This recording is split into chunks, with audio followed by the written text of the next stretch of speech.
Hello everyone, welcome to my channel Curious Cuttlefish, and today is day 4 of our yarn dyeing adventure.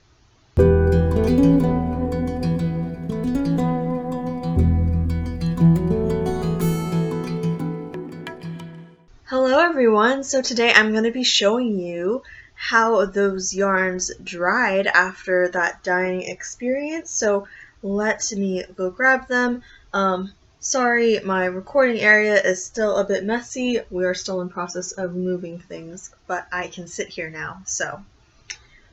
Alrighty, so here we have, this is the 100% acrylic, and as you can see here, it is fairly white. There might just be a slight tint, maybe, of some, like, slightly yellow. Maybe it got a little bit of blue stain on there, and but for the most part, this is mostly still just white acrylic. This is why I do not dye acrylic. You do need a special dye to get it to stay on there, and I don't want to invest in those dyes.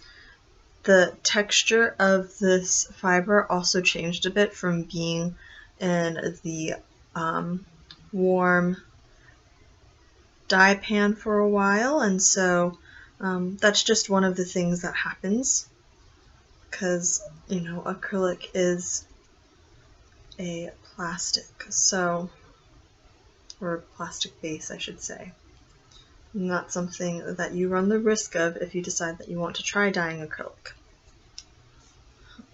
Again, this is why I don't really dye acrylic, but there is what the acrylic looks like.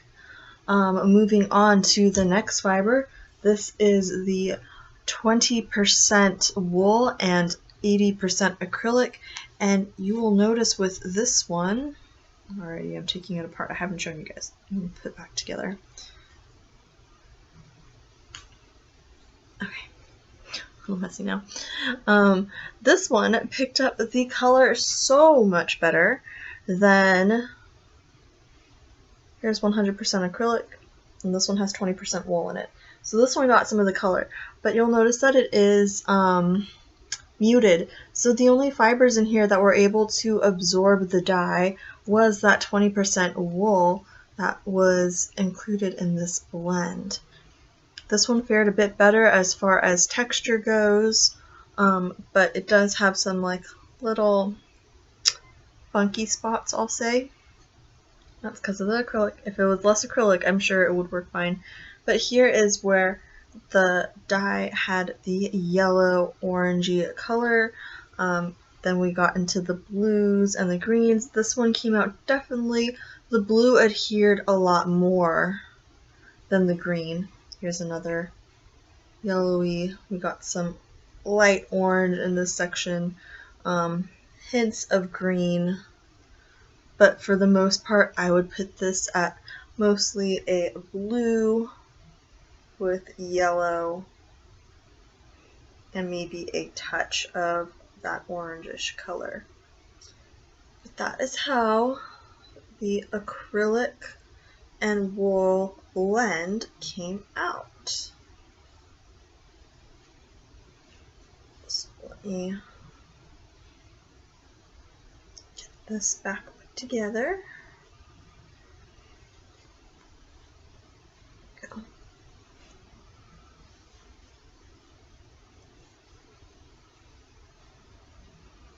There you go.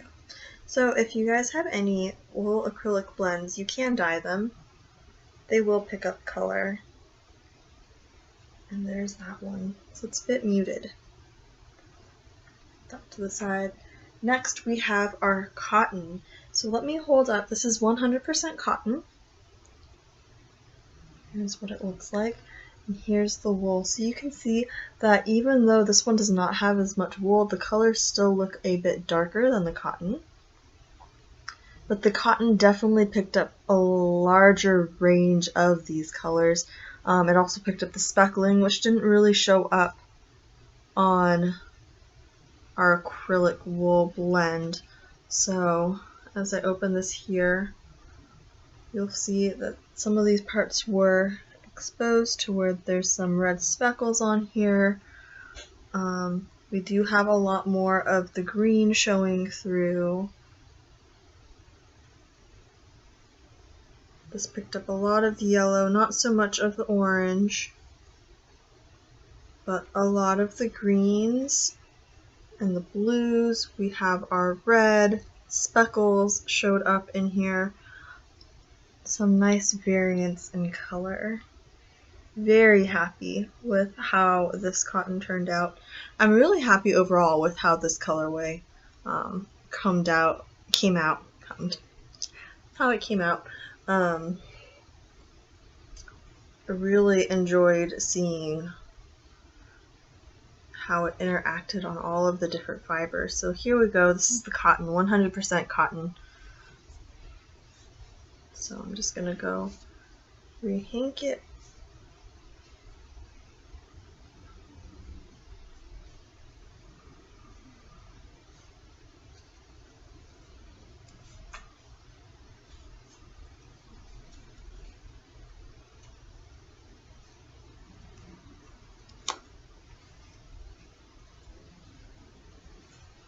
So there you see, here is 100% cotton. This is what it looks like. Got a very nice variety of color on here. So we'll put that one down. And next up, this is the mohair. This is Super Kid mohair with merino blend. Here we have it. And this picked up a lot of the orange. We have some really nice blues into greens. This one picked up the color very well. So let me open it up for you. I can show you the different areas on here. So here we have our orange. Didn't pick up much of the yellow, there's some small portions, and then we get into our greens and our blues. We have some of the red and brown speckling. It spread out a bit more on the mohair than it did on, say, the cotton, but there's some of that speckling right there. We have some nice variety going on. Here's our other orange section. And then we're back to the blues and the greens.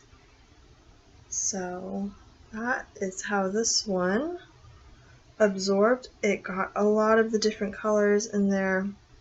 Again, I am so pleased with how these colorways are coming out on all of the different fibers. So I'm just going to rehank this one up. And you just twist it and bring it together. This is how I make my little hanks. So here we have, it's nice orange, blue, green colorway. And you just see how this mohair, you remember all these were in the same dye bath, right? So from acrylic, wool, to cotton, to the mohair, the colors all picked up so differently across all these different fibers. This one is the Chanel cotton. So you see right here, it did not really pick up all that much. We have yellow, we have a lot of green, some hints of blue. There was a few specks of the red and brown in here, but for the most part, this one is a lot lighter. The color did not really fully penetrate through all of the yarn, I would say, or maybe this one just didn't want to pick up the color as quickly. Might be because of how it is structured, this furry Chanel texture.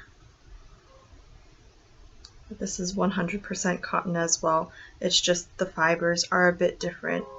If I was to hold this up for you, you can see it's really fuzzy. But I was curious, I'd never dyed fiber like this. As you can see, even on this hank, it is very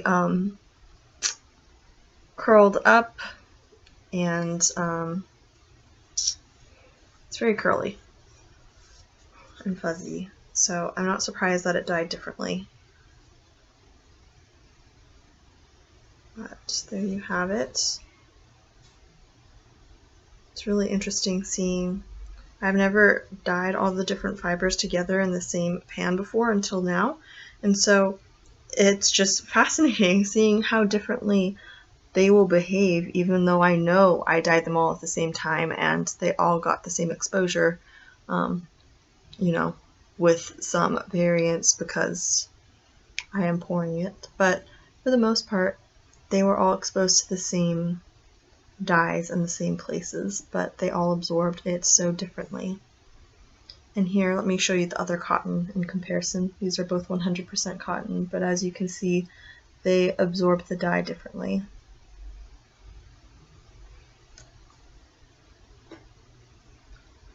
Okay, and this one is 100% bamboo.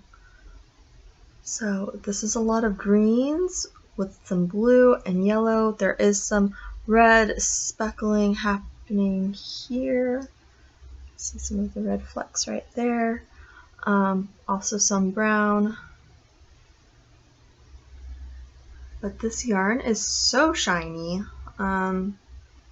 so soft. This is the bamboo. Take it out here for you guys. So here you can see there's the yellow, got some of the red speckling, it's green and blue, and I really love how this one turned out. I definitely want to order more bamboo so that I can dye bamboo in the future.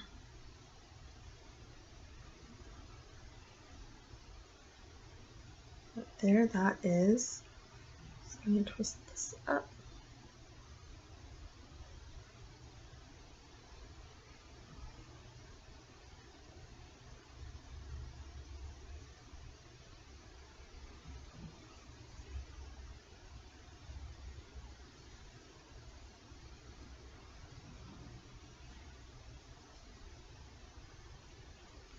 So here, there is our bamboo. Definitely a lot brighter than some of the other so far, the cotton and the mohair. And then this one is our alpaca wool blend. So we have oranges, we have blues, not so much greens. This might be like slightly green. It's coming out a little bit more blue on my camera, but this does have hints of green in it. Open it up for you. We did get some flecks of red in there, some of the flecks of brown as well. A very nice variance in each of the different areas, from the blues to the greens to the orange portions. This one didn't really pick it up as yellow, this one definitely picked it up as orange. So there you can see.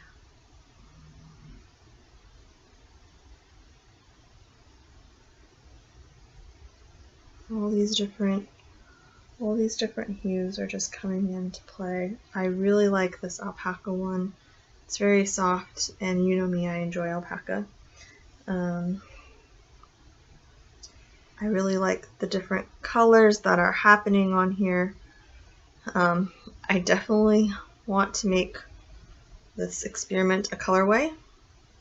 So once I have time and I'm able to dye a new batch of yarn for my Etsy shop, you will probably see a colorway similar to this one happening in there.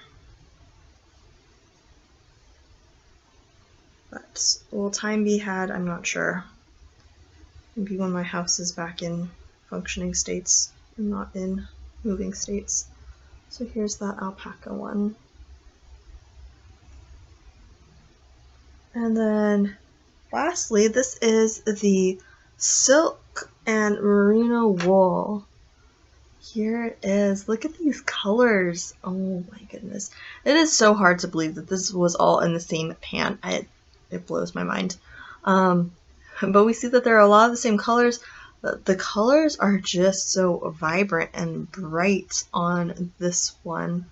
So this is silken merino wool.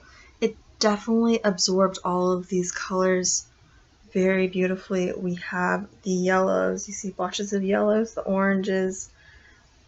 Here's the greens, some of the speckling, moving into a very beautiful dark blue, back to green. We have the yellow and orange section. Some areas with a little bit more of those red and brown flecks on it. But overall, super pleased with how this one turned out. So there it is. Now I'm going to go back and hank this one, and I'm going to try to hold them all up for you guys so you can see them all together.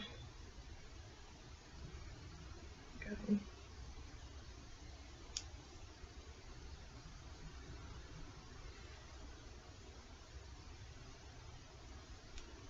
So definitely very vibrant. So here's our silk with merino wool. There's the alpaca, 100% bamboo. It's the cotton Chanel. Let's see if I can hold it. Alright. I'm trying to pick up these last four. I accidentally turned off the camera. I'm trying to pick this up. Okay. Let's try this. So we have 100% acrylic and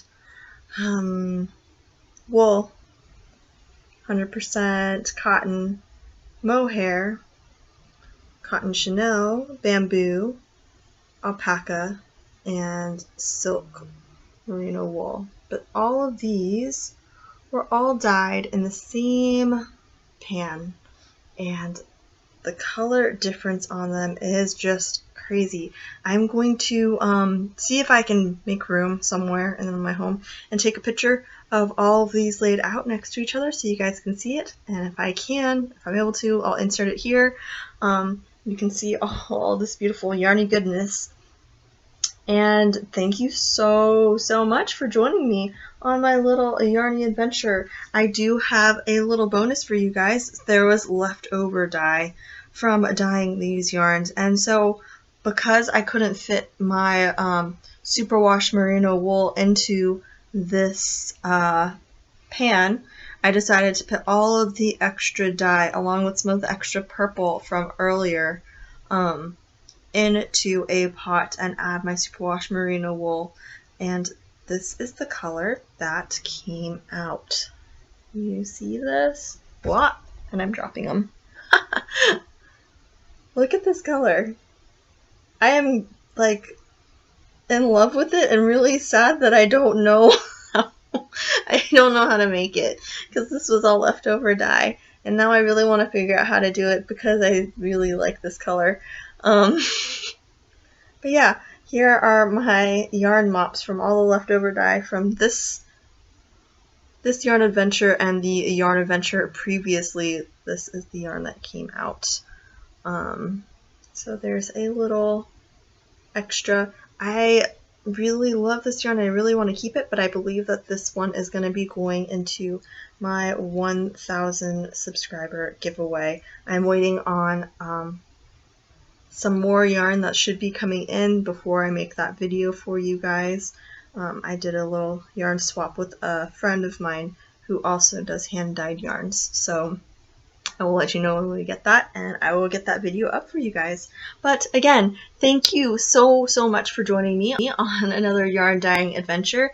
I hope you all enjoyed. I really enjoyed and had a blast doing it. I'm hoping to do one last dyeing series before this month is over and before I start focusing on my tutorial videos for September. Can you guys believe it's the end of the month already? Oh my goodness. Anyways, so yes, I'll be doing another yarn dyeing adventure showing the difference of dye types. So I'll be doing food coloring, I'll be doing RIT dyes, and I'll be doing acid dyes, and you can see the difference of those. I think I might also have some like Kool-Aid or something that I can try as well. I need to double check. But that will be my final installment for the month of August and all of our adventures. So thank you so much for watching. Please like, comment, and subscribe. I so love and appreciate all you guys, and thank you for joining me on this adventure. Have a wonderful rest of your day, and I shall see you all soon. Bye.